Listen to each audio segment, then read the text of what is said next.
అనగనగా ఒక ఊరిలో ఒక పేద బ్రాహ్మణుడు ఉండేవాడు. ఆయన వద్ద ఒక ముసలి ఆవు ఉండేది. ఆ ఆవుకు ఒక చిన్న దూడ కూడా ఉంది. ప్రతిరోజూ ఆ ఆవు అడవికి వెళ్లి పచ్చని గడ్డి మేసి, సాయంత్రానికి ఇంటికి తిరిగి వచ్చి తన దూడకు పాలు ఇచ్చేది.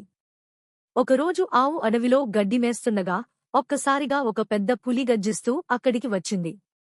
పులిని చూసి మిగతా పశువులన్నీ భయంతో పారిపోయాయి. కాని ఆ ఆవు ముసలిది కావడం వల్ల పరుగెత్తలేక అక్కడే ఉండిపోయింది.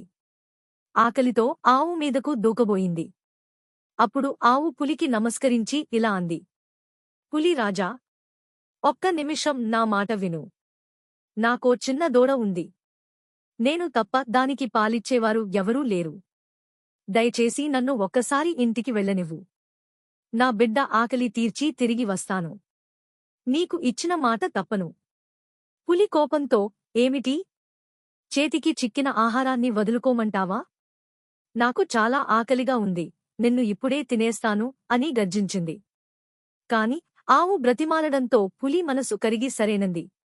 ఆవు వెంటనే ఇంటికి వెళ్లి తన దూడకు కడుపు నిండా పాలిచ్చి ప్రేమగా ముద్దాడి మళ్లీ అడవికి తిరిగి వచ్చింది. ఆవును చూడగానే పులి, ఎందుకు ఇంత ఆలస్యం చేశావు అని అడిగింది. అప్పుడు ఆవు, క్షమించు రాజా. నా బిడ్డకు కొన్ని జాగ్రత్తలు చెప్పడం వల్ల కొంచెం ఆలస్యమైంది. ఇప్పుడు నన్ను భక్షించు అని తల వంచింది. ఆవు యొక్క నిజాయితీని చూసి పులి ఆశ్చర్యపోయింది. నీవు చాలా గొప్పదానివి. నీలాంటి సత్యవంతురాలిని చంపితే నాకు పాపం చుట్టుకుంటుంది.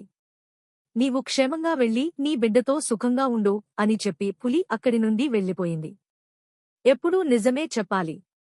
నిజమే మనల్ని కాపాడుతుంది.